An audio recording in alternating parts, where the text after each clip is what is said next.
Let's begin with understanding why we get acne. Acne comes either from a hormonal imbalance, which happens a lot in teenagers, or it happens because of inflammation in our body. And this is like for anyone above the age of 20, it's probably because of the diet that you consume and maybe of other lifestyle factors like polluted air, wearing like these masks all day. I'm a 17-year-old who has built a ton of muscle within 2 years of training. But as you can see right now, I have a lot of acne scars from the past. About 1 month ago, I still had like a lot of acne going on, and it's only the last few weeks that I've really started to change up a few things in my diet, and I immediately see the difference. So my skin, yeah, you still see like the bit of inflammation, a bit of scarring, but in total it has gotten a lot calmer, my skin. The first switch that I have made is stop consuming any gluten. Gluten comes from wheat, and gluten is especially high in stuff like breads or in pastas. And this is what a lot of people go wrong with. So they think, yes, I'm going to eat the whole grain option.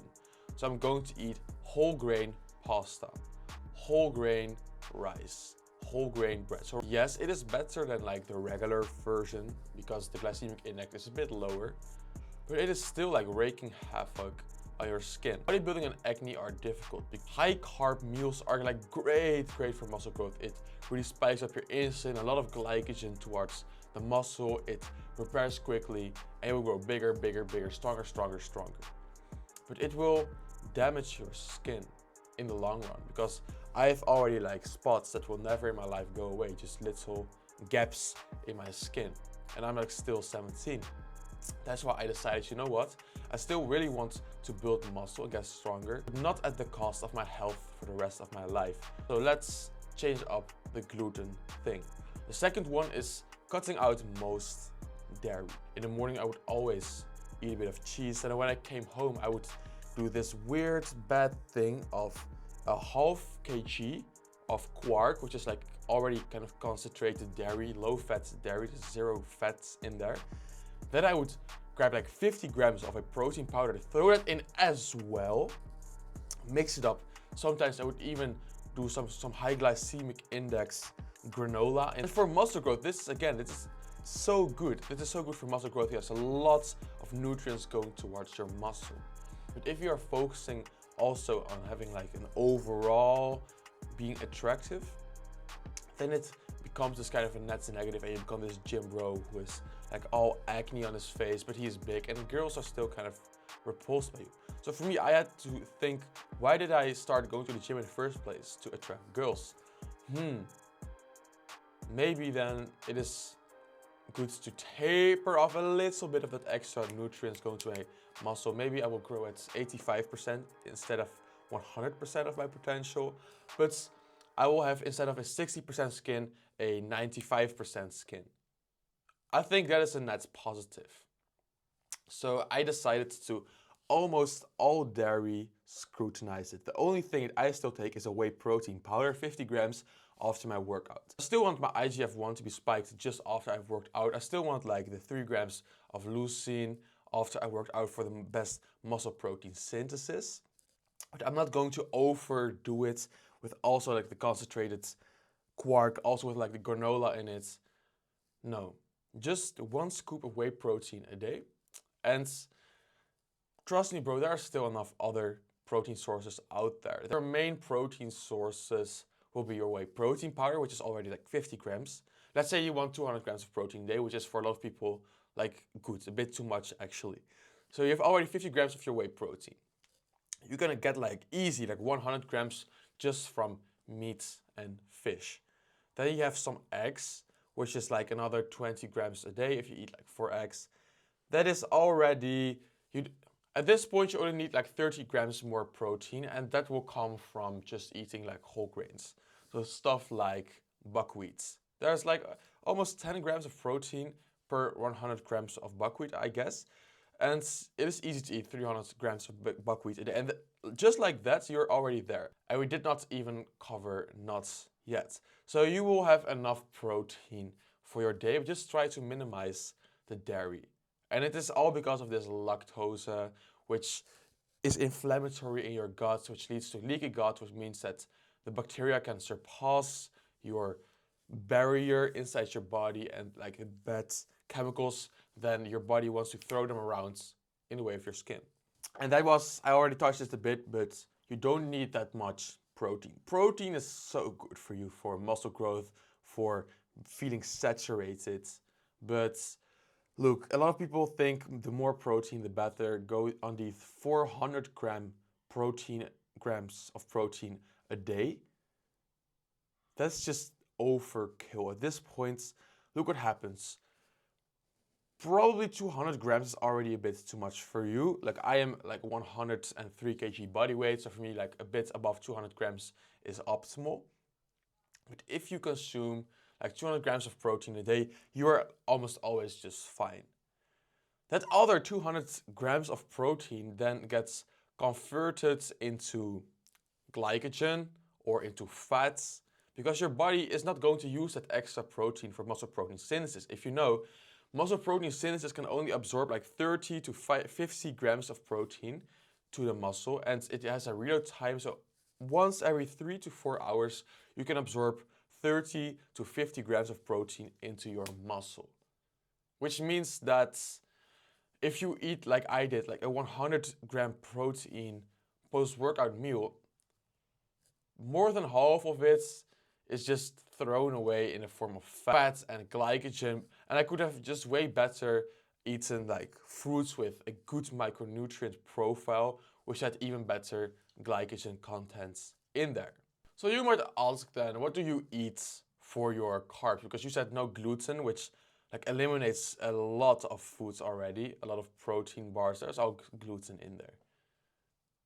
I eat fruits and grains. And when talking about grains, I just avoid like the wheats, where like pasta is made of. If you can get like some gluten-free pasta, okay, fine. But for me, it is just the mindset of, hey, if I don't eat pasta, I'm always correct. Because there will be some time that there actually is gluten in a gluten-free pasta and you will break out more. Around my workout, so before, during, and after my workouts, I have like the high glycemic index fruits. Grains are usually a bit lower glycemic index, so I stick with fruits, always like bananas, apples. Then during my workout, I have like a bit of honey. The intra-workout meal lowers your cortisol during the exercise, so that there's less muscle breakdown, and the net positive will be higher after all the muscle is built. And then after the workout, still like some fruits, some grapes.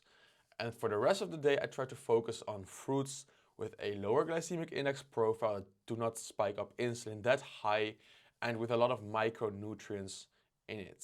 So let's talk about kiwis, for example, about pomegranates. They have a lot of antioxidants in them.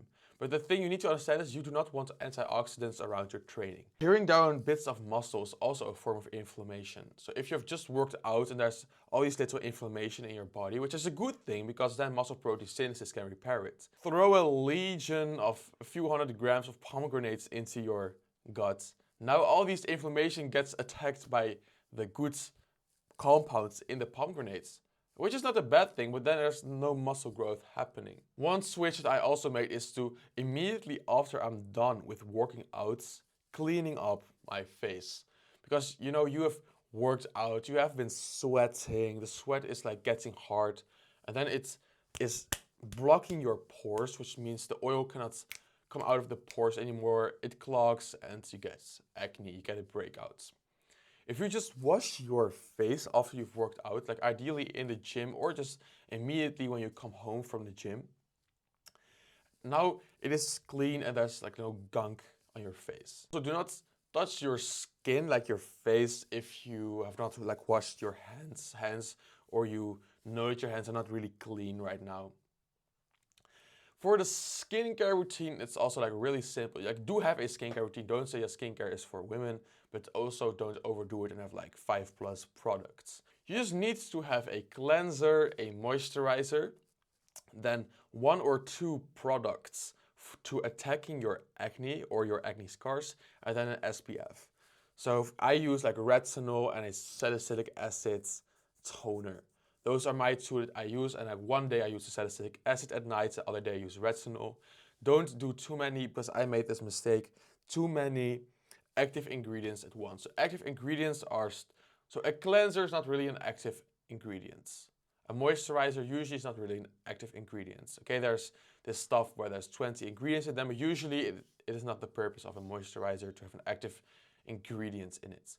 Stuff like a vitamin C serum, benzoyl peroxide, salicylic acid, these are all active ingredients. They kind of dry out your skin, attack the acne, which is a good thing. But if you add them up together, what you get is this big red patches on your skin, which I had a lot about a year ago. So then I did not have that many acne as well, but I had all these products on my face, and now I had more like rosacea, eczema. I actually had it like under my eyebrows, like big red patches. It is worse than acne because it is more visible to people than acne. Like I have a bit of acne right now, but I would rather have like a bit of acne, and it's not even that bad, instead of like big red patches, like all like under my eyes, red patches. And it is just because you're using too much active ingredients. As for your dietary thing, a last thing I would say is just consume a multivitamin and then a lot of water. Especially if you're like working out right, there's a lot of sweat, you're losing lots of water. You want a lot of water so you can sweat more, so more of the gunk can naturally come out of your face. So then make sure to not over cleanse your body with a salicylic face wash like 5 times a day, thinking it is good for you, because then you will over dry your skin, your body will produce more oil, which means the more clogged pores in the end. The most important things in this video are just the dairy and gluten. Just cut out the dairy and the gluten and you will see massive changes in your skin. So if you can completely cut out dairy, maybe it is even better. But for me, like I'm 17, bro. I still need some good hormone support. I want to get as tall as possible. So I will keep that whey protein powder in, but cut out the cheese, the milk, the quark, the cottage cheese, like cut that all out. Have your protein powder in, cut out all pasta. You can still have like rice, but try to get the whole grain rice option. You can have potatoes, try to get sweet potatoes. Try to have like squash and buckwheat, a lot of fruits, honey, and that is basically it for carbs.